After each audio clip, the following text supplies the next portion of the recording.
Hello and welcome to the Tech Informist. This is episode 76, recorded Monday, June the 1st, 2015. My name is Kevin Harvell. I'm joined by co-host Brad Whiteside. Brad, how are you this fine Monday morning? Well, I'm a little tired, but I guess it's a fine Monday morning. It's cold. That's the way I like it. So yes, it's a fine Monday morning. Yeah. Now, cold to St. Louis on June 1st is, approximately 70 degrees, which is fine with me. 70, 75 year round. I'd be one happy camper. So that is the weather we are looking at today in this area. So thank everybody for tuning in live. We got quite a few people actually in the chat room today. So welcome everybody, including JJ Hammond joining us in the live chat today. So that's good to see. JJ's feeling good and hopping in the chat. There will be trouble. There will be plenty of hijinks going on in the chat room. I can assure you on that, knowing JJ. So again, everybody, welcome to the Tech Informist. We have plenty of great little stories to talk about with you today. We're going to be talking some Apple One computers, Windows 10 release news, and more spec leaks on 940XL, and all kinds of other little tidbits thrown in there as well. But since I jumped in the show notes first this week, I'm going to go ahead and kick off the show with my first story. Apparently, Apple One computers, the original ones from like way back in, I guess when were these things created? I wonder.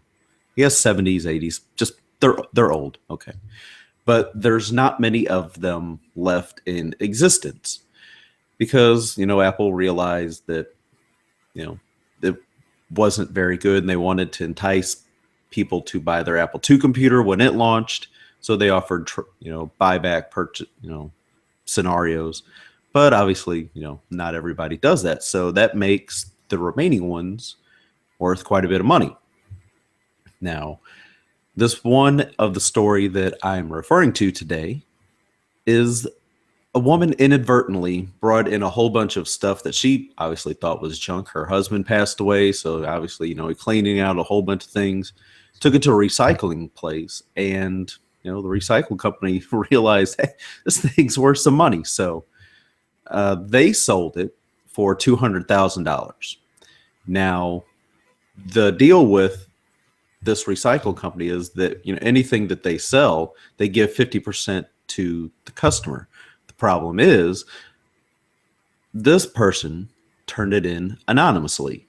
So there's kind of an issue. They know what car she was driving, and the owner of the recycle place knows what she looks like. So this lady in California has a check waiting for her for $100,000.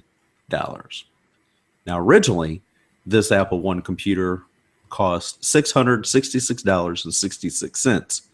Now, according to quote-unquote legend, has it that the odd price was because Steve Wozniak himself likes repeating digits. And just to get an idea how much these things are actually worth, one of these Apple One computers sold last year at an auction to the Henry Ford Museum for more than $900,000. That's crazy. So definitely, one man's junk is another man's treasure. Well, the repeating digits, that's probably the wrong number to choose if I were to guess. I don't know, being here in the Midwest, we kind of thrive on religion a little bit. Yeah. And 666, I mean, I know. It's just probably a bad choice, But I cannot believe those things are worth that much. Holy crap. Yeah. That's if I were that lady, I'd be checking the news, quickly. Got $100,000 check waiting for me just from some old junky computer, basically. Yeah. Okay. I'm sure they'll track her down. Things travel fast now on the internet when it comes to Facebook and things like that. Everybody, reposts and tweet this, and so Yeah, I'm sure they'll find it. It's a good story. So I mean, $100,000 that she wasn't expecting. I'm sure she'll gladly take it. I know I would. So that's pretty awesome. So let's Indeed. go ahead and move into some Windows 10 news. Yeah. Well, I hate to say I was right, but Kevin, Oh, I here was we right go. again. Here we go. So, being as Windows 10 is going to launch July 29th, that would, I would think, put the release to manufacturers somewhere at the end of this month, which is now June. Yeah, it's going to be really soon. If not, maybe first week of July, whatever. But yeah, it's official. Joe Belfiore tweeted out, I guess this morning, real early this morning, like right as I was going to bed. July 29th is the date. Windows 10 for all. Tell Right. friends and family, reserve your copy now. And actually, in the bottom right-hand corner over here, next to the time and all the little like notifications, there's a Windows button, and if you click on it, you can reserve your free upgrade to Windows 10. Yep. Which I'm a little gun shy. He's scared. He's scared, folks. I'm a little scared. It is Windows. I'm obviously gonna get it. I'm just I don't know if I could like reserve it, but put it off for like maybe a couple of days when it comes out, just to make sure everything is a-okay. Either that, or I just might wait a week. I don't know yet. Yeah. Now I'm running the latest build, the 10130 build on my Surface Pro 3. I haven't updated my laptop to the newest version yet because I just haven't powered it on since this dropped, which I think it dropped on Thursday or Friday.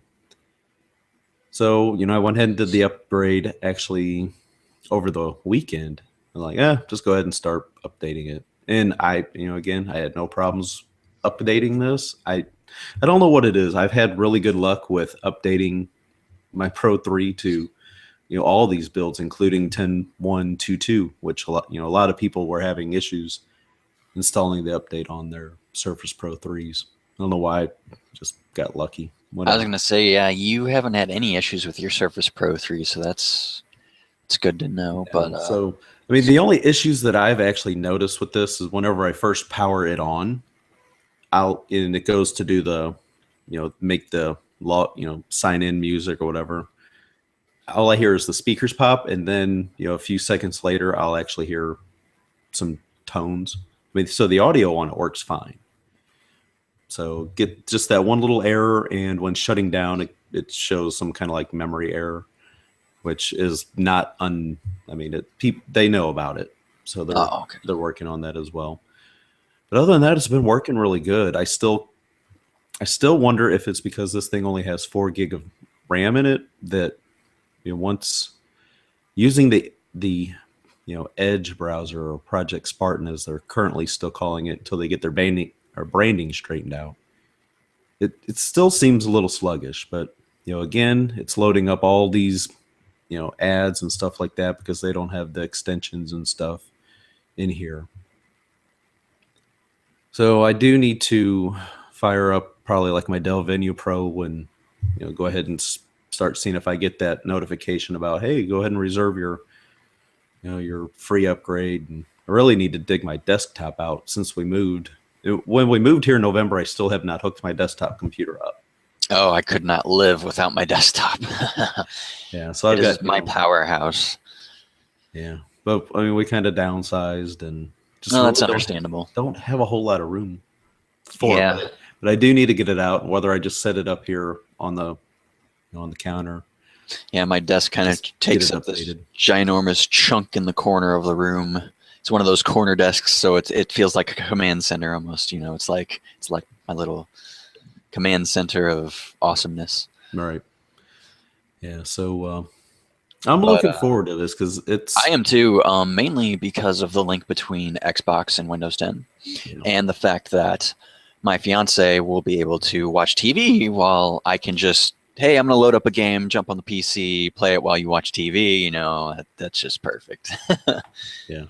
And there was even kind of discussion today about possibly version 10.1.3.4 probably coming to fast ring users sometime this week.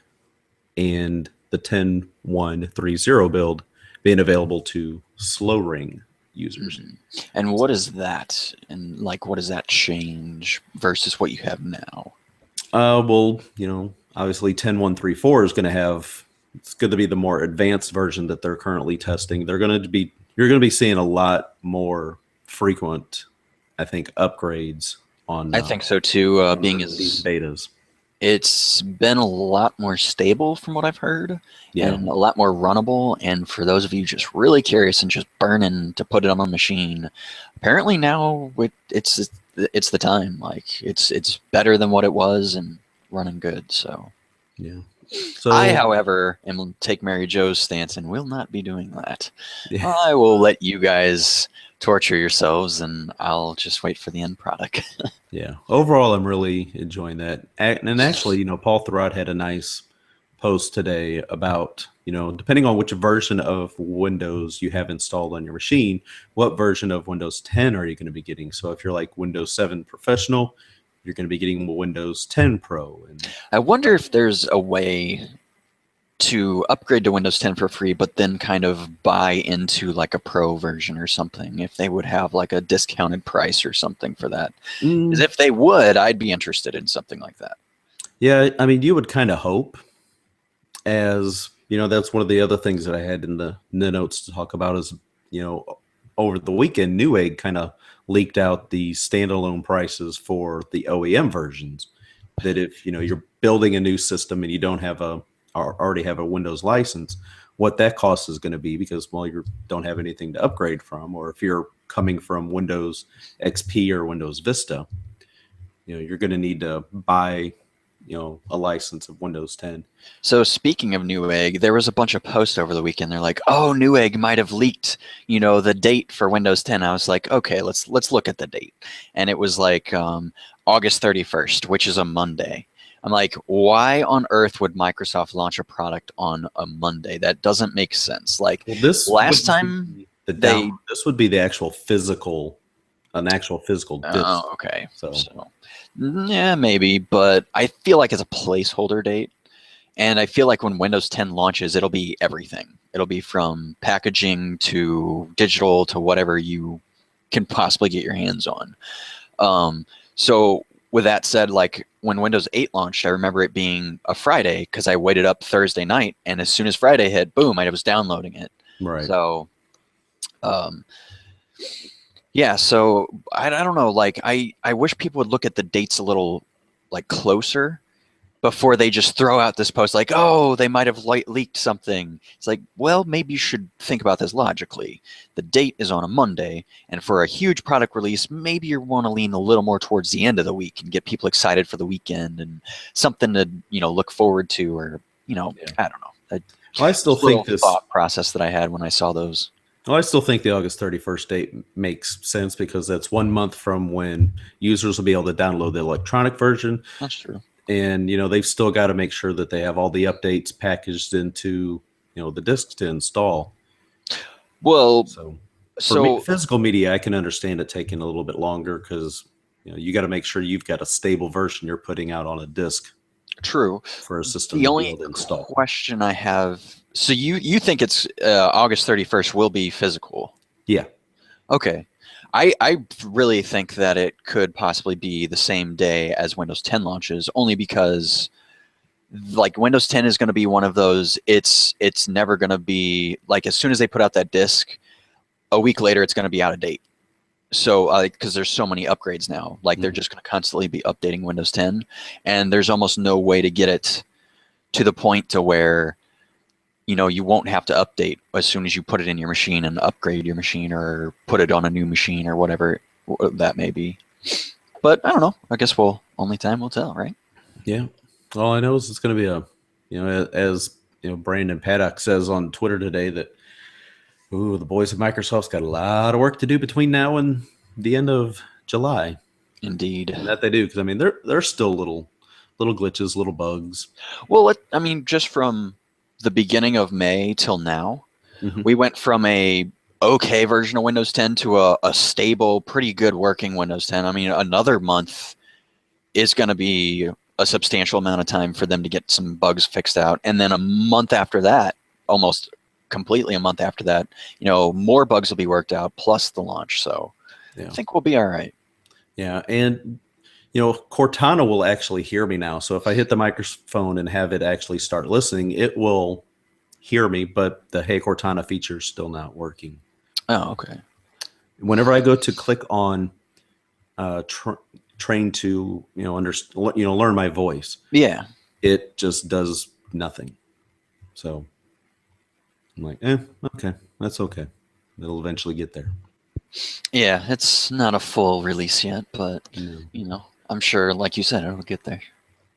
And one of the some of the other little changes they've made in last, I don't remember if it came around in the 10.1.22 or the 10.1.30 build, was kind of listening to users' feedback about the main icons. For example, so if you go into the Explorer, File Explorer, whatever, the icons look better, because that was many people's biggest complaint, was some of the visualizations. And also in the start menu, the live tiles, they don't flip like the 3D cubes anymore. They just kind of Interesting. rotate like a slideshow. Like a card, or Yes. instead of a cube. Yeah, like a card in a way. Wonder Like why the they chose to do that. just because I'm glad they did, because I didn't like the. Oh, you didn't like the cubes? No. I'm indifferent, really. I don't care if they choose card or cube. I thought the cube was kind of cool, but maybe it took up a little more memory than they were wanting it to. Yeah. So I think just simple is best when it comes to that. well, especially since it's running across multiple devices. It's not just it's running on computer. It's running computer, phone, HoloLens. Everything. It's just, yeah. I think it'll be for the best. Right. So definitely looking forward to it. Very exciting stuff. E3 this month, Windows 10 next month. Yeah, 2 weeks away from E3, from what I was seeing a few minutes ago. Very excited for E3. Yeah. Well, I guess just speaking of E3, we'll go ahead and talk about your Tomb Raider story. So on Major Nelson's blog this morning, he decided to put up the new trailer and the box art for Rise of the Tomb Raider, which, by the way, the reboot of the Tomb Raider had every opportunity to fail miserably, but it did quite the opposite. And it plays very Metroid Prime-esque. Like, there's a lot of exploration. It's like what did they call it? A first-person action adventure kind of thing. It's like a shooter, but that's like not the main mechanic. It's more of a explore, climb, figure out puzzles, and those are the games that I really love. And Rise of the Tomb Raider is very promising. Well, number one, it's an Xbox exclusive for a full year. So if you really want it, you're going to have to get an Xbox One. Sorry. I mean, you PlayStation people had your special Destiny weapons for a full year almost. So I guess we just get a full game instead. So I don't know what to tell you. Blah, blah, blah. The first thing that I thought of when I saw the trailer was Uncharted. I mean, it looked so much like Uncharted to me. Oh, and that's kind of the point. Like, Uncharted and Tomb Raider have actually been kind of one-upping each other every time, and that's awesome because that makes for a better game for both parties. But yeah, going back to the original Tomb Raider, not the original, but the reboot in 2013, was one of my favorite games of 2013, hands down. So I don't see why this would be any different. And that comes out this fall. I'm assuming sometime in November, if I were to guess a date. But very excited for this game. Yeah, I'm sure it'll be out before Black Friday. Oh, absolutely. After Call of Duty is my guess. So before Black Friday, after Call of Duty, there's like a 2-week window. So somewhere in there, that's my guess. Mm-hmm. So we'll see. Yeah. All right. And, jumping back over to Microsoft, on the last episode, we talked a little bit about potential Lumia 940 specs and you found a story about possible Lumia 940 XL specs. Yeah, So let's talk about that for a few moments. so there are a few new things in here that I do not remember seeing before. The first one is a slim design with a metallic unibody frame. That's something we really haven't seen on too many Windows phones, except for like the HTC, which I know JJ is rocking right now, and he loves. And I'm going to be honest, I love the way that thing looks. That is like one of the prettiest, phone examples, like Oh, it with is. full metal body. For example, the iPhone, the newest iPhone, iPhone 6, it is gorgeous. The full metal body again. It's amazing looking. Um, it just makes some of the like best looking phones, and I guess I love the feel of metal in my hand versus plastic. Maybe I'm, one of the few who it's not that I don't like polycarbonate. I don't mind it. I just think that the metal is kind of nice and sleek and whatnot. Yeah. But the 5.7-inch display, it looks like it's going to be a 2K display from what it looks like, but then the octa-core, they upped it to a 810 CPU instead of the 805, so a little better CPU. And something, the USB Type C. I don't think that was in previous reports. So Yeah. So that would be the first smartphone release that I can think of running a USB Type C port. That's true. I think it might. Well, trying to think. Isn't there an Android coming out with one of those in there? Not that I know of. I mean, unless Samsung does it with the Note 5. Yeah, that's possible. That would be the first device that I could think of that would probably When's release that with supposed to come out? Note 5s are always October. Okay, so they might beat them to the punch, because they usually announce early September, early to mid September, if I were to guess. Yeah. Yeah, and it also mentions iris scanner and native pen support. So the iris scanner I've heard, but this is like full, like actually listing it. Iris scanner was like a separate rumor that it could come, but this is like almost like, hey, it's gonna be in there. And then the native pen support is interesting. Yeah, I don't know if that's going to be one of the, like a note thing. Yeah, if that's going to be a true like stylus experience, or if it's just like anything else where you can just go buy one of those styluses with the kind of like pinky size tip on the end. And so me, for one, I don't think I would ever use that unless I'm like signing a paper. Yeah, it's just me. I don't know.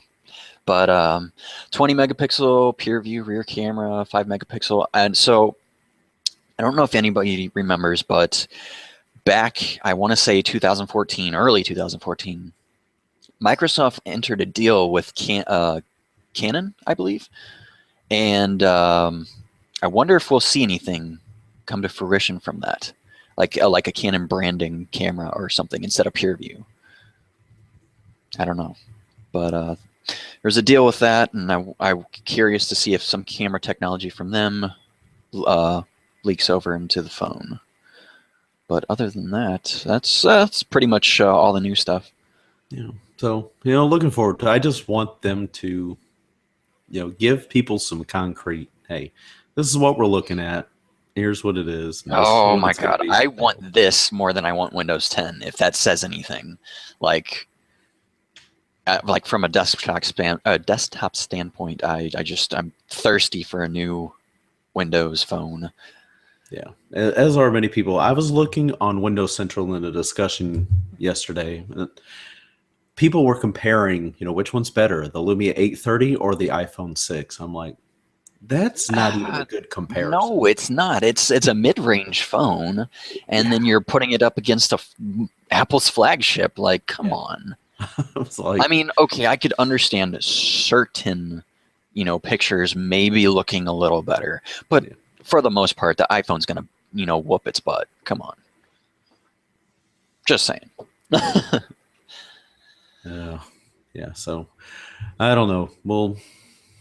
We'll see. I saw that I'm like, no, that's not really a good comparison. I agree. So I mean, the only real comparison is going to be something like the 940 and the iPhone 6 Plus. Yeah. whenever Apple releases yeah. the next, because that'll be coming out at about the same time. Yeah, The next yeah, iPhone will well. be September. So Yeah, we'll see what happens. yeah, Hurry up and wait. yeah, exactly. Hurry up and wait.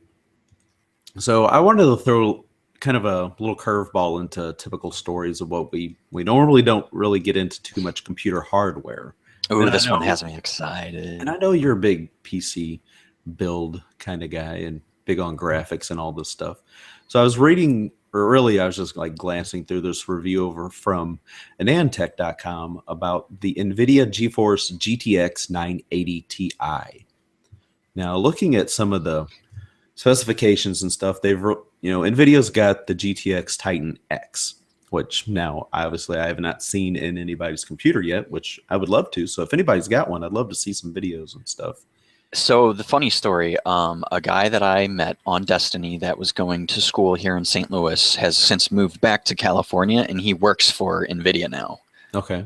So he's like, "Oh, the reviews went up on the the NVIDIA 980 Ti. I guess I can talk about it now." I'm like, "Wait, you what?" And he's like, "Oh yeah, I've had it in my computer for like a month now." I'm like, "You suck. Tell me more." Right. So this thing's all about that 4K. Like it's just geared to go and make 4K video, and you can tell because it's got 5 ports on it, 1 HDMI, 1 DVI, and then 3 display ports. So this thing's got some power. So speaking of power, let's go into the specs. Yeah, it's CUDA. CUDA cores. Now, honestly, I really do not understand what the CUDA cores are. But anyway, it's got 2,816 versus 3,072 on the Titan X. Yeah, and the Titan is that $1,000 one, if I'm... Yes, it is $999.99. Yeah, so that's... it's not a huge leap. No. Like, I would rather have the 980 because it's way less expensive for almost the same computing power. Yeah, $650 versus $1,000, so save $250 or $350. I'd be all right with that. Yeah, save $350 and get pretty close experience overall. The core clock is the same, 1,000 megahertz. The ROPS is 96. Which is the same. The texture unit is a little different, 192 on the Titan X and 176 on the 980 Ti. They both have a 384-bit memory bus width. The virtual RAM, or the VRAM, it doubles it on that. Yeah. So the Titan X has 12 gig and the 980 Ti has 6. The FP64 is the same. The TDP is both 250 watts. The GPU is both GM200. Architecture's Maxwell 2 on both. Still has 8 billion. 8 billion transistor count. Yeah. Manufacturing process is the same. And then the only other difference is launch date and launch price. Yeah, so the Titan, which is like the end-all graphics cards right now, is $1,000.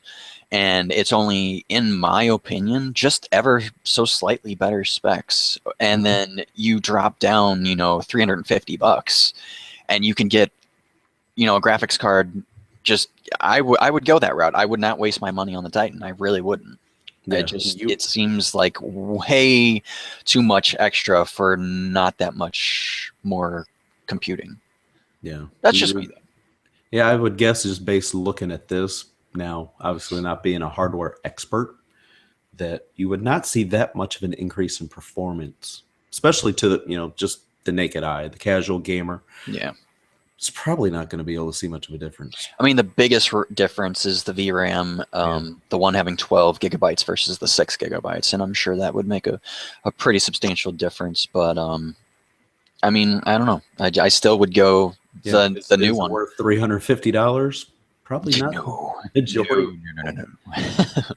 So maybe 150. Yeah, reading about stuff like this really makes me. It just makes to build some powerhouse machine. Yeah, it makes all of your devices just seem useless compared to these. I mean, there's nothing in my house that comes close to this. not even the lowest one they're showing, the GTX 980 with $540. Like that was my motherboard and my CPU right there. So ouch. Just for a graphics card. Yeah. Oh. Yeah. So a lot of good stuff there. Yeah, lots of power. It's exciting to see them kind of put a little more of a mid-range in there for the real extreme people versus that just ridiculous $1,000 price for a graphics card. And actually, this one is set up that you could run 4 of these at the same time. So that's just, I don't know why anyone would ever need that much computing power, but I'm sure there's somebody out there that does. Oh my goodness. Yeah. All right, so let's go ahead and move into a little Asus news over at the, what is the name of that? Computex 2015 in Taiwan. Asus, one of my favorite manufacturers. Yeah, so they've released the specs and design of the Asus ZenWatch 2, which is successor to a very popular Android Wear smartwatch, and it's definitely one of the better ones. And Phil Nickinson, I think, on Android Central actually prefers this to pretty much anything out there. Looking at it, it actually looks like the Apple Watch. So I don't know. I mean, the Zen Watch, I believe, launched before the Apple Watch, but looking at it, it has a very similar look. You've got a kind of a digital crown on the right-hand side, but it's just a nice looking unit. So it's available body color wise: silver, gunmetal, and rose gold. So people are familiar with the rose gold. That's what $17,000 Apple Watch is constructed as. Now, I don't think they've released pricing yet on this, and I'm not even sure if there's a release date yet. Suddenly, that graphics card sounds pretty cheap. Yeah, so it's got IP67 water resistance, charging. They changed how they're charging the ZenWatch 2. How did they used to charge it, and how are they charging it now? Well, they still used a kind of a magnetic kind of charger, but they've kind of redesigned it so it is actually better and will charge it faster. Oh, okay, cool. So they just kind of changed. They've updated the design, we'll say. So new and improved, as they would say. Yes, new and improved, definitely. And then Asus also released information on the ZenPad 8.0 Z380C. Why such a long name? I don't know. This is an 8-inch tablet running, I believe it's going to be running Android, which, yes, Android 5.0. It's got an 8-inch IPS display at 1280 by 800 resolution, an Intel Atom X3, Sophia FIA C3200 series quad-core CPU. You will be able to get models in either 1 gig or 2 gig of RAM storage, either 8 gig or 16 gig. Ooh, for a tablet? Yep. Pretty low, but micro. Go 2 gig. So 2 gig. Don't worry about the 1 gig. yeah, just get the 2 gig of RAM and 16 gig internal. There you go. And you've got micro SD card support with a 4,000 milliamp hour battery. Right on. So, yeah, I really like that Asus Zenfone. I think it's really pretty. Yeah, and between $200 and $300 off contract. And that's the best part about it. It's almost the flagship, and it's only like $300 off contract. Mm-hmm. That is exactly what this market needs right now, so we can get rid of these $800 price tags for like ridiculously overpriced gadgets. Because come on, this is this is America, affordable. Yeah. OnePlus, the OnePlus Android device is on sale this week. You can get it for like $50 off. That's pretty cool. Certain days. So that's one of my more favorite, I would say, the OnePlus. I really like. Is it Cyanogen that they have on that? Or is it Uh, their Oxygen OS? yeah, it's cyanogen. Yeah, I really like Cyanogen from what I've seen of it. I haven't used any, so I can't really say that I like it more, but I've aesthetically. Yeah, I know a few people that have had them and taken a look at it, and it's a really nice device, and battery life on it's really good. It's one of the biggest pluses that people have always said that yeah, the battery life on it's fabulous. So, real quick, you think we can mention any reviews coming up or devices that we're going to try to get our hands on here? Yeah, we got a supposed to have an LG G4 coming from Verizon, and the The LG, LG Lancet, which is, I know it's a low end Windows phone. The yeah, low reason, mid range kind of thing. yeah, the reason it's actually kind of excited me was I was comparing it to the 635, Hmm. but then I realized it had a flash and it had front sensors, and I'm like, wait a second, this is cost as much as a 635, and then it has all this. Okay, now I'm interested. So I'm gonna compare it, side by side with my 635, probably the whole time, Yeah, because that's more of the market it's gearing towards. And actually, this is perfect for somebody like the older generation, like my mom. Love her to death, but she's like, "Hey, is there anywhere in St. Louis I can get an iPhone for $70?" Like, Mom, you can't get an iPhone anywhere for $70. I'm sorry, but you just can't. You can get an Android or a Windows phone for $70. She's like, "Well, what is it you got?" I was like, "Well, I've got a Windows phone." She's like, "Oh, okay. Well, I might look into that." I was like, Here's a link. Here's a 635. Can I play Candy Crush Saga? Yeah, yeah, yeah. So that's my mom. that's your bomb. Yeah. So she wanted an iPhone for $70. Yeah, it's uh, just not gonna happen. no, So definitely looking forward to getting our hands on these, and indeed. also I've reached out to our AT&T rep to see if got any information on the 640 or 640 XL coming to AT&T, just if that's going to happen or Should when they be might get it. soon. So, See, Cricket got theirs, which is like a division of AT&T, but it's locked to Cricket, unfortunately. right. T-Mobile has theirs. I don't know if it's locked. I'm sure it No. probably is. Yeah, Yeah, and then T-Mobile. So T-Mobile's is coming out this week ish I believe so. It's for like it's real $100. soon. Yeah. And then, so we should hear something from AT&T really soon, if I were to guess. So I'll be really interested to get that too. But yeah, so and then there was the review that I put up over the weekend, actually. Right. So the ZTE S Pro, what is it? S Pro 2. It's basically a projector and a Wi-Fi hotspot rolled into one with Android KitKat, so Android 4.4.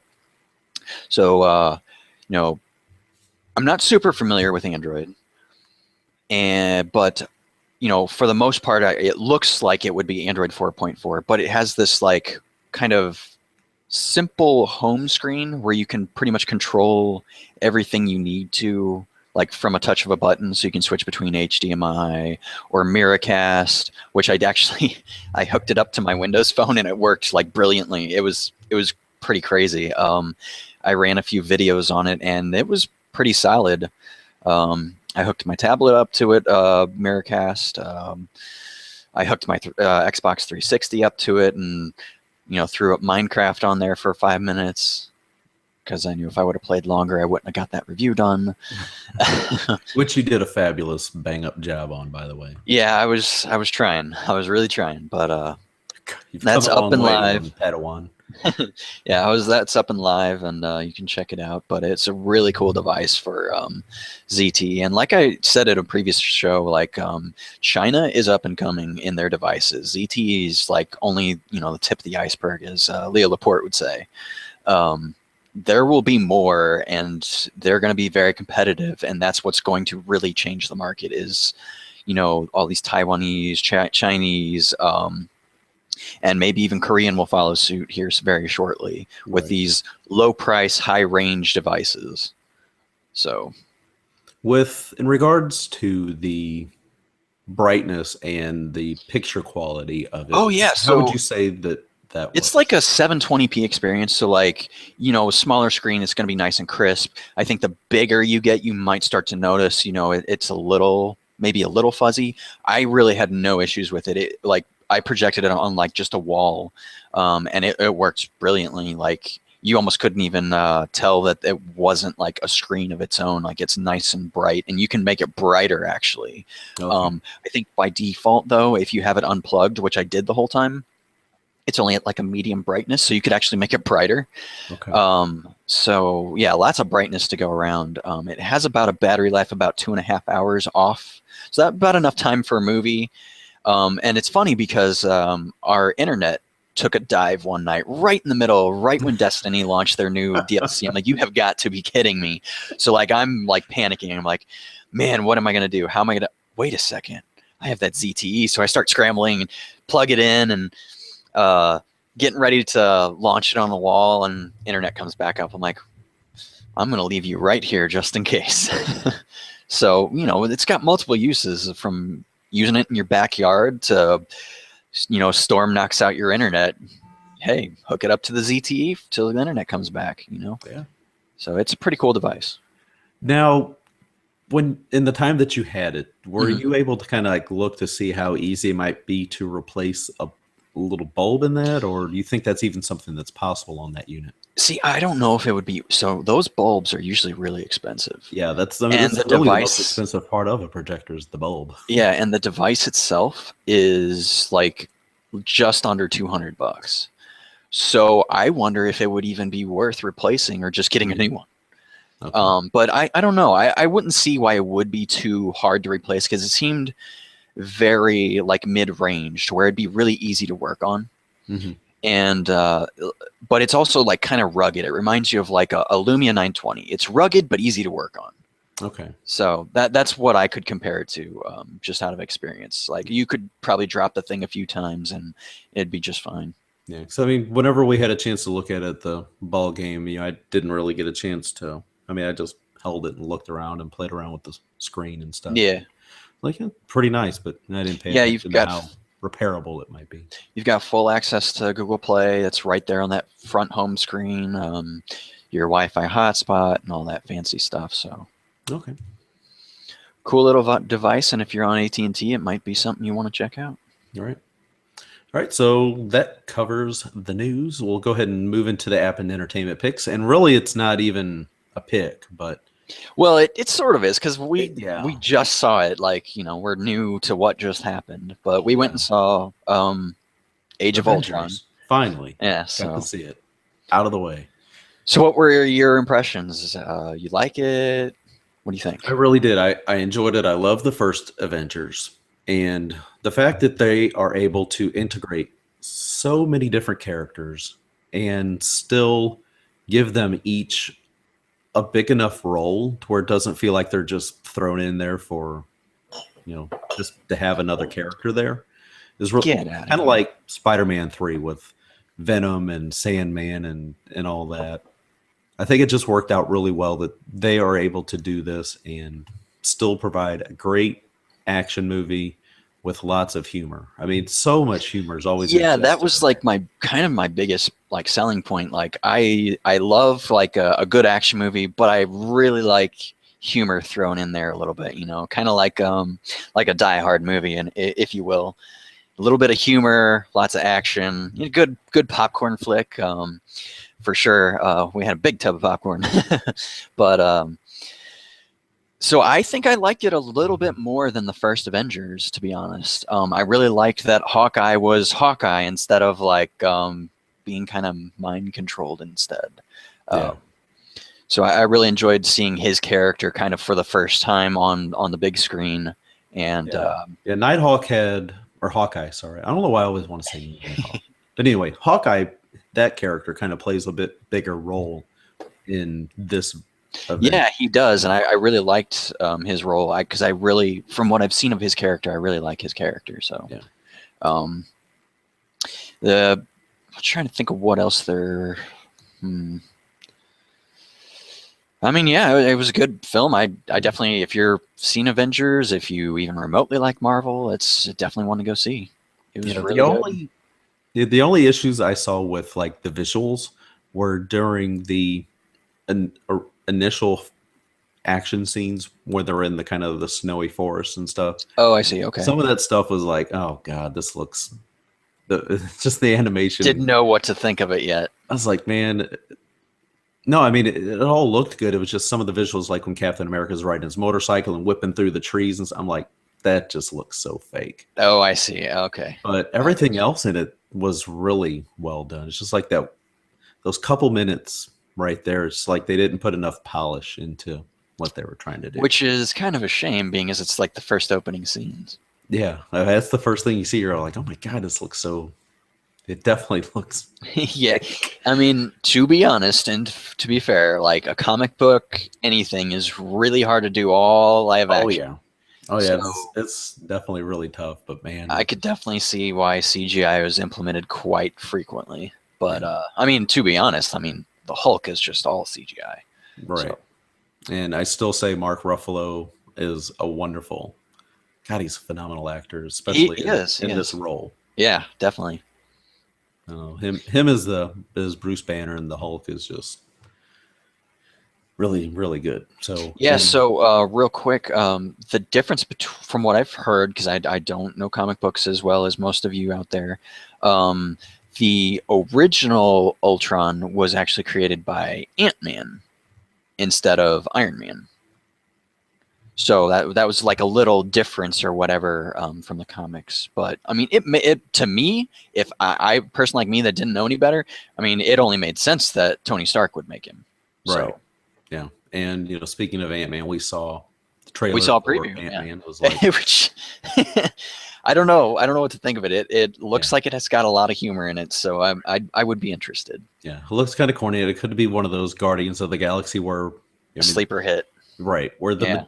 I mean, in my opinion, I didn't know a whole lot of Guardians of the Galaxy when it came out. And Well, then I went and saw it and was like, wow, this is really I good. don't think a lot of people did, because from what I heard, it was just one of those comics that just never really took off or went anywhere. So for them to actually go back and do it, and then for it to be a huge hit, was pretty incredible. But once again, all hearsay, because I know nothing to comics. I won't even pretend to know a lot about comics because I just don't. But I think I find it fascinating that. Yeah, I know most about the Spider-Man universe. Okay. That's kind of always been where I've been. But the whole once the Iron Man movies started coming out and the Captain Americas and of course the Avengers is like, wow, this is I really like this. And I've always liked the Incredible Hulk. So Yeah, maybe I'm just lame, but the most I know about a comic book character would probably be Batman. I mean, no, there's nothing wrong with that. Batman, Superman are still all good storylines. yeah. Yep. But no, Age of Ultron, if you haven't seen, definitely go see it. Yeah, definitely. Catch it in theaters as well. I mean, the theater we saw it in was packed. Still, Yes. nearly a month Yes, after it release, was. packed. Oh my. There were some characters in there. It was definitely one of those like, gosh, this is one of those times I wish I was watching it at home. So many Yeah. people being loud, but it was okay. It's an action movie. It Leave wasn't a going to the quiet theater movie. to watch a movie with people. No, it was good. Now I need to go see Mad Max and check that out. Absolutely go see Mad Max. That is probably going to be the best movie of this year in regards to action. No. So that's my opinion, and I'm Pretty sticking high to it. standards there. Yeah, it is a phenomenal movie. I'm actually one of the very first movies I remember seeing in theaters was Jurassic Park. So I'm really excited for the new one. I don't care that it looks wonderful. I don't care if anybody says it looks like it's garbage or silly or over the top. I'm like, I don't care. Show me them dinosaurs. It's over the top. It's about dinosaurs. Well, exactly. That's the point. Like, Yeah, duh. people put their expectations way too high for these kinds of. I know it's what it's do you like expect. it's like, oh no, they're doing genetics in a dinosaur movie. Oh, it's like, are you listening to yourself? Yeah. So I don't know. That's just me. Once again. Yeah. Just real quick, also, This week sometime I should be getting a Nexus 5. I bought one off of Okay. swapit.com last night. So Found one for a good price then? yeah, not too bad. I wanted to get a red one. So I found So you had a specific one you were looking for. Yeah, so I found it was actually the only red one that was on there. It was probably a little bit. I probably spent a little bit more for for it being red. Yeah, for the 16 gig, I see. like $250 for it. Like it's not. So terrible. what tiers did they have? Was it like 8, 16, 32? 1632. Oh, okay. Yeah. So I'm just gonna do it and so I can put Android M on it and try out the preview on that. Oh yeah, good call. Yeah, because that was one of we got a little feedback on our last YouTube video of the person like, well, somebody in there's got to be able to have a device you can run Android M on. I'm like, yeah. So sadly, my Nexus 4 won't run it. So I was gonna say, what is your main Android device you're doing right now? Right now, it's just the Nexus 4. Okay, so I'm planning on getting an LG G4 if I like the Verizon. Right, yeah. Which I don't see any reason why you wouldn't like it because, mostly because, I know you use your camera a lot, like I do, and that's like one of the first things you look at, and it's got a camera that, from what I've heard, I haven't actually took side by side, but it outpaces the Lumia 1020 for the first time. Yeah. It's probably one of the first devices to be able to do so. And the fact that it's LG means it's going to have a gorgeous screen. Mm-hmm. The battery, how big's the battery on that? 3,000? 3,000. Yeah, perfect. So, and if you order one between now and June 21st, you get 32 gig memory card. Nice. An extra battery and charging cradle. Oh, wow. Okay. So I've got an upgrade available on AT&T that I can utilize. So I think I might do that and just finance it for $20-something a month. So more going for like a renting kind of thing, like the AT&T Next? Yeah, the AT&T Next. Okay, I'll just do that. And typically I would just pay for them outright, but this is kind of the same way. Only I don't have to front all that money up front. Well, right, yeah, and when you're done, you just give it back and get a different one. Yeah. So I think it's a good route. Yep. We will see. So anyway, that pretty much does it for the show. I'd like to thank everybody for watching, and it was a great time in the chat room today. It's very active, which I love to see. So if you are listening to this and you're available on Monday, Wednesdays, this will be the last week of doing 3 episodes a week, starting next week, which would be June the 8th. We're just going to switch to Monday and Wednesdays just because we're getting pretty pressed for time with things that we're all involved in. So we are going to move to 2 episodes a week. And real quick, we'll give an update on our straw poll, our poll question of the week. Which mobile OS what type of smartphone do you use? And right now, we've got quite a few responses because Ben PC Guy Rudolph's been retweeting and sharing it as well. So it is heavily skewed in the Windows mobile. I was going to say 73%. Yeah. And iPhone comes in at 14% and Android comes in at 11%. So okay.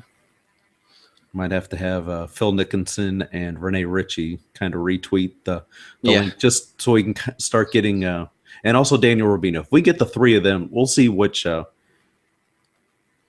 group is most passionate about that. But right now, it's Windows Mobile. I can almost bet you money it's going to be Windows because anytime those polls show up, we're on that. Yeah, you might only have 3%, but my God, you're the most vocal. Indeed. Hey, we got to survive. Yep. So, but that does it for this episode. And I think I've covered everything else that I wanted to kind of throw in there as well. Also, make sure to check out the MS Mobile Show if you are a fan of Microsoft and Windows devices and services. That is hosted by Vernon E. L. Smith and David V. Kimball, the Win Fan. that is actually getting ready to record here in about an hour. So if you'd like to watch that show live, just visit msmobileshow.com/live on Mondays at 1 p.m. Central Standard Time, so noon Eastern. So if you were a fan, come check it out. It's a pretty good show, and be back. So, and if you would like to watch this live and join in the chat room as well on Mondays and Wednesdays, simply go to thetechinformist.com/live. Send feedback via email. You can do so at contact@thetechinformist.com and also via Twitter, Facebook, Instagram. Simply search for Tech Informist or The Tech Informist, whichever form of term, and you will find it. So again, I'm Kevin Harvell. You can find me on Twitter at Kevin Harvell, and you can also find Brad Whiteside on Twitter at holy_shadows. So that does it for this episode. And until next time, consider yourself informed. We are out. See ya.